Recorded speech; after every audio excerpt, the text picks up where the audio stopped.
Have you ever noticed how the people who seem to have their financial lives together never talk about money, while the ones drowning in debt won't shut up about their latest cryptocurrency investment or get rich quick scheme?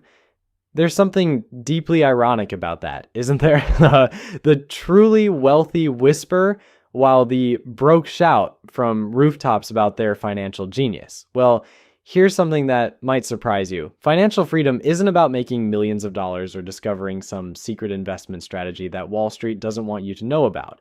It's about following a set of simple, boring rules that most people ignore because they're too busy chasing the next shiny object. These rules aren't glamorous, they won't make you rich overnight, and they definitely won't impress anyone at parties, but they work. My name is Nick, and I've spent years studying the habits of people who actually achieve financial independence, not the ones who just talk about it online. What I discovered is that there are 19 specific rules that separate those who build lasting wealth from those who spend their entire lives wondering where their money went. These aren't complicated formulas or advanced investment strategies. They're simple habits that compound over time into something extraordinary. Now, I know what you're thinking.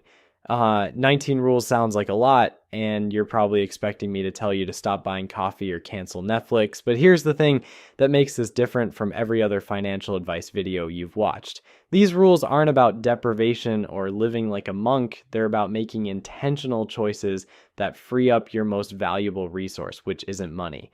It's your future options. By the end of this video, you'll understand exactly why some people break free from the paycheck to paycheck cycle, while others remain trapped forever. More importantly, you'll have a clear roadmap for joining the first group. But I have to warn you about something. Once you start following these rules, you're going to notice just how differently you think about money compared to everyone around you, and that can be uncomfortable at first. The first rule is to build an emergency fund, and this is where most people immediately roll their eyes and click away. I get it. Emergency funds are about as exciting as watching paint dry.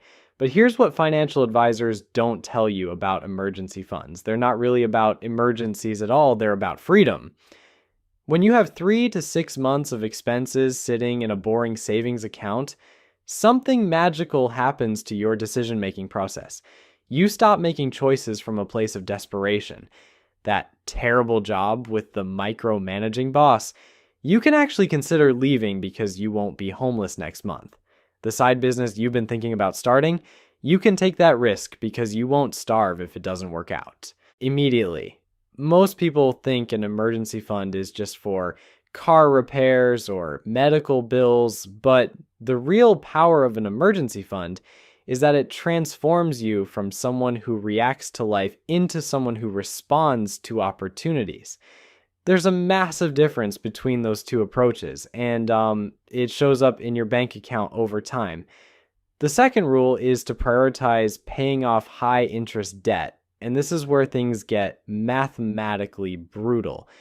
If you're carrying credit card debt at 20% interest, you need to understand something that credit card companies really don't want you to figure out. Every dollar you owe them is costing you exponentially more than just the balance on your statement. Let's say you have $5,000 in credit card debt at 20% interest and you're making minimum payments. If you continue on that path, you'll end up paying over $13,000 total. That's $8,000 in pure interest. $8,000 that could have been invested, could have grown, could have worked for you instead of against you. But here's the part that really stings. While you're paying that $8,000 in interest over the years, if you had invested that same money in a simple index fund averaging 8% returns, it would have grown to over $14,000. So that credit card debt didn't just cost you $8,000, it cost you the opportunity to make $14,000. The real cost is over $22,000. This is why paying off high interest debt isn't just about getting out of a hole. It's about stopping the bleeding so you can actually start building wealth. Every month you carry high interest debt is another month you're working for the credit card company instead of working for yourself. The third rule is to live below your means, and this is probably the most misunderstood concept in all of personal finance. Most people think living below your means is about being cheap or depriving yourself of everything enjoyable. That's not what this means at all. Living below your means is about spending less than you earn so you can invest the difference. It's about understanding that every dollar you spend on something temporary is a dollar that can't work for you permanently. But here's the key insight that changes everything. You don't have to dramatically reduce your lifestyle to live below your means. You just have to be more intentional about where your money goes. The average household spends money on hundreds of things every month without really thinking about whether those things add value to their lives. Subscriptions they forgot about, convenience purchases that seem small but add up, lifestyle inflation that happens so gradually they didn't even notice it. Living below your means is about paying attention to these patterns and making conscious choices instead of unconscious ones. The fourth rule is to automate your savings and investments, and this might be the most powerful rule on the entire list. Automation removes the biggest obstacle to building wealth, which isn't lack of knowledge or lack of money, it's lack of consistency. When you manually decide whether to save or invest money each month, you're relying on willpower and motivation. Like some months you'll feel motivated and save aggressively. Other months, life will get in the way and you'll tell yourself you'll catch up next month. But next month never comes, and before you know it, years have passed without meaningful progress. Automation solves this problem by removing the decision entirely. When money is automatically transferred from your checking account to your savings and investment accounts before you even see it, saving becomes effortless. You adapt to living on what's left over, and your wealth grows without requiring constant attention or motivation. The fifth rule is to save at least 20% of your monthly income, and I can already hear the objections. 20% sounds impossible when you're living paycheck to paycheck. But here's something interesting about that 20% target. It's not arbitrary, it's based on the mathematics of compound growth and the reality of how long most people work. If you save 20% of your income and invest it wisely, you can potentially retire in your 40s or early 50s instead of working until your 70s. That extra decade or two of freedom is worth making some sacrifices for, but even if early retirement isn't your goal, 20% provides a substantial buffer against life's uncertainties while building wealth that creates options. The sixth rule is to drive a cheap, reliable car, and this is where I lose about half my audience. Americans have a bizarre relationship with cars that borders on the irrational. We've somehow convinced ourselves that our vehicles are extensions of our personalities rather than tools for transportation. Here's the brutal math on car payments. The average new car payment is over $700 per month. Over 5 years, that's $42,000, not including insurance, maintenance, and depreciation. If you bought a reliable used car for $15,000 and invested that monthly payment difference, you'd have over $60,000 after 5 years. That's enough for a down payment on a rental property or a substantial addition to your retirement account. But the real cost of expensive cars goes beyond the monthly payment. They trap you in a cycle where you need to maintain a certain income level just to make the payments. This reduces your flexibility to take risks, change careers, or start businesses. A reliable car that's paid off gives you freedom. A fancy car with payments gives you stress. The seventh rule is to cut unnecessary expenses, and this is where you discover just how much money disappears into thin air every month without you even noticing. Now, most people have no idea where their money goes. They just know that somehow, despite making a decent income, they always seem to be broke by the end of the month. Here's a fun exercise that will probably terrify you. Go through your bank statement from the last 3 months and categorize every single expense, not just the big ones like rent and groceries, but everything. That $12 for premium parking because you were running late. The subscription to that meditation app you used twice, the convenience store purchases when you could have planned ahead, the delivery fees because cooking seemed like too much work. What you'll discover is that a shocking amount of your income is going toward things that add zero value to your life. These aren't conscious choices you made after careful consideration. They're the result of 1,000 tiny decisions made when you were tired, rushed, or just not paying attention. The average person could probably cut 15 to 20% of their monthly expenses without changing their lifestyle at all, just by eliminating waste. The eighth rule is to diversify your investments, but not in the way most people think. When financial advisors talk about diversification, they usually mean spreading your money across different types of investments. So you're not putting all your eggs in one basket. That's important, but there's a deeper level of diversification that most people miss entirely. Real diversification means not just diversifying your investments, but diversifying your income sources, your skills, and your opportunities. Having all your income come from one job, no matter how secure that job seems, is actually incredibly risky. Companies downsize, industries become obsolete, and economic conditions change. The people who build lasting wealth understand this and create multiple streams of income over time. This doesn't mean you need to start 5 businesses tomorrow. It means thinking strategically about how to gradually reduce your dependence on any single source of income.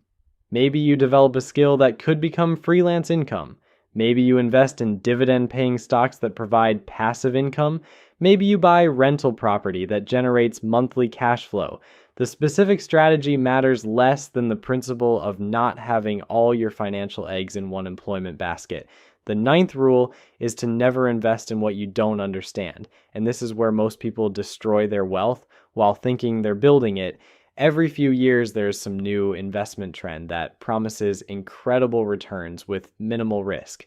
Cryptocurrency, day trading, real estate flipping, whatever the flavor of the month happens to be. Here's what always happens. People hear success stories about someone who made a fortune. They get excited about the potential returns and they throw money at something they don't actually understand.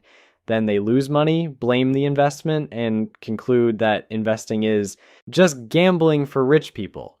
But successful investors do the opposite. They stick to simple, boring investments that they completely understand. They buy index funds that track the entire stock market. They purchase rental properties in areas they know well. They invest in their own education and skills. They're not trying to get rich quick. They're trying to get rich slowly and predictably. The 10th rule is to stay informed about the financial world. But here's the catch. Most financial media is designed to make you feel stupid and scared. So you'll pay for advice or products you don't need. The financial news cycle thrives on creating urgency and fear because that's what keeps people watching and clicking. Real financial education is different. It's about understanding fundamental principles that don't change, regardless of what's happening in the markets on any given day. It's about learning how compound interest works, how inflation affects your purchasing power, how taxes impact your returns, and how different investment vehicles actually function. You don't need to become a financial expert, but you do need to understand the basics well enough to make informed decisions about your own money. This means reading books written by people who have actually built wealth, not just people who talk about building wealth. It means learning from investors who have succeeded over decades, not traders who had one good year. The 11th rule is to take calculated risks, and this is where the difference between wealthy people and everyone else becomes crystal clear. Poor people avoid risk because they can't afford to lose. Rich people take risks because they can afford to lose. But middle-class people often take the wrong kinds of risks while avoiding the right ones. They'll spend $40,000 on a car that depreciates rapidly, but they won't invest $10,000 in an index fund because it's too risky.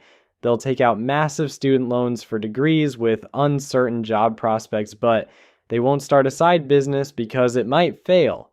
They'll keep all their money in savings accounts, losing value to inflation because the stock market is scary.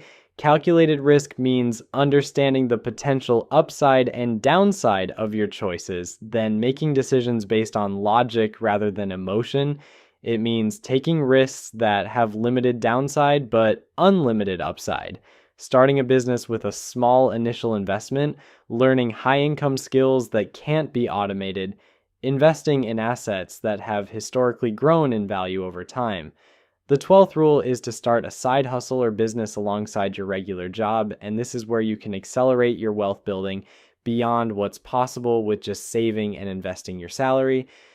Your job gives you security and steady income. Your side business gives you unlimited earning potential and tax advantages.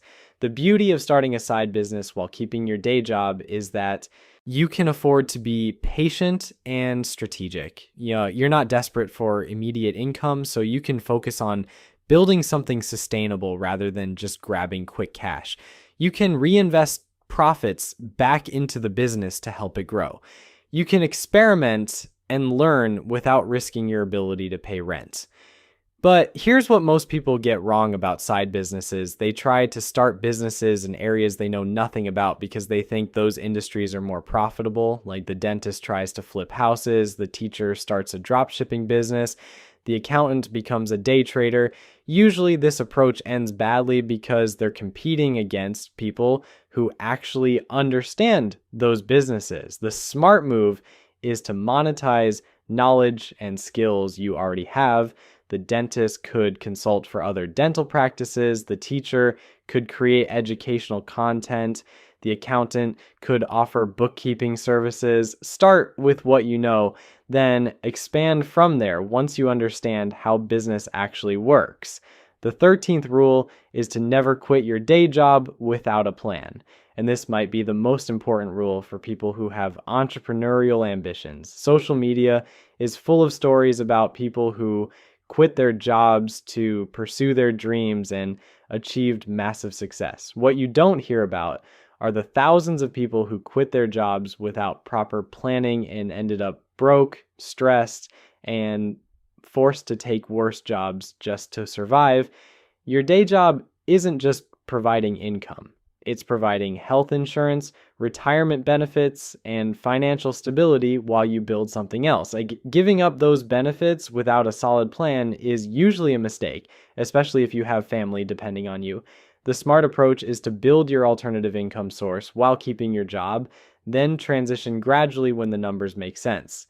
This means having at least 6 months of expenses saved, having your side business generating consistent income for several months, and having a clear plan for health insurance and other benefits. It means understanding that entrepreneurship is often more about managing risk than taking risk. The most successful entrepreneurs aren't gamblers. They're people who stack the odds in their favor before making big moves. The 14th rule is to negotiate a raise or find higher paying work, and this is where most people leave thousands of dollars on the table every year. They accept whatever salary is offered, never ask for raises, and assume that their employer will automatically reward good performance with better compensation. Here's reality. Your employer's job is to pay you as little as possible while keeping you happy enough to stay. Your job is to demonstrate your value and ask for compensation that reflects that value. This isn't greedy or unreasonable. It's just business. If you don't advocate for yourself, nobody else will. But negotiating isn't just about asking for more money once a year during your performance review. It's about consistently documenting your achievements, taking on additional responsibilities, and making yourself indispensable. It's about researching what other people in similar roles are earning and presenting a compelling case based on data, not just feelings. And if your current employer won't pay you what you're worth, then it's time to find someone who will. Job hopping every few years used to be seen as a red flag, but in today's economy, it's often the fastest way to increase your income. People who stay at the same company for decades often find themselves earning significantly less than new hires doing the same work. The 15th rule is to create a 12-month financial plan, and this is where you stop letting money just happen to you and start making intentional decisions about your financial future. Most people live in a perpetual state of financial reactivity. Something unexpected comes up, they scramble to figure out how to pay for it, then they forget about planning until the next crisis hits. A financial plan doesn't have to be complicated. It just needs to answer a few basic questions. How much money do you expect to earn this year? How much do you plan to save and invest? What major expenses are coming up that you need to prepare for? What financial goals do you want to accomplish in the next 12 months? The act of writing this down forces you to be realistic about your situation and intentional about your choices. It also helps you identify potential problems before they become actual problems. Maybe you realize you're going to need a new car next year, so you can start saving for it now instead of panicking when your current car dies. The 16th rule is to learn the tax code because it's actually written to your advantage if you know how to read it. Most people think taxes are just something that happens to them, like bad weather or aging, but the truth is, the tax code is full of incentives designed to reward certain behaviors that the government wants to encourage. Starting a business? There are deductions for that. Investing in real estate, tax advantages everywhere, contributing to retirement accounts. The government will literally reduce your tax bill for doing something that benefits your future self. But you can't take advantage of these opportunities if you don't know they exist. You don't need to become a tax expert, but you should understand the basics of how taxes work and how different financial decisions affect your tax situation. This knowledge can save you thousands of dollars every year, which is money that can be redirected toward building wealth instead of funding government programs. The 17th rule is to sacrifice luxuries to free up more money for investments. And this is where we separate the people who are serious about building wealth from those who just like talking about it. Everyone wants to be financially free, but not everyone is willing to make the short-term sacrifices necessary to achieve long-term freedom. This doesn't mean living like a hermit or never enjoying anything. It means being strategic about where you spend your discretionary income.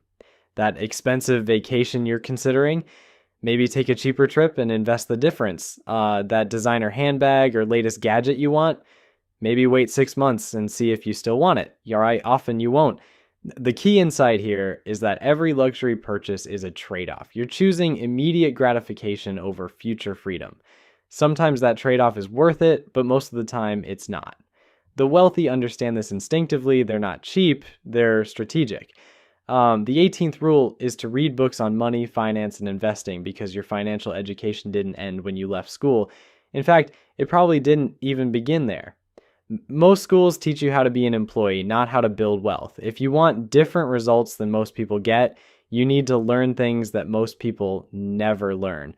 The good news is that every successful investor and entrepreneur has written about their strategies and mistakes. You can learn from their decades of experience for the cost of a book and a few hours of your time. This is probably the highest return on investment you'll ever make.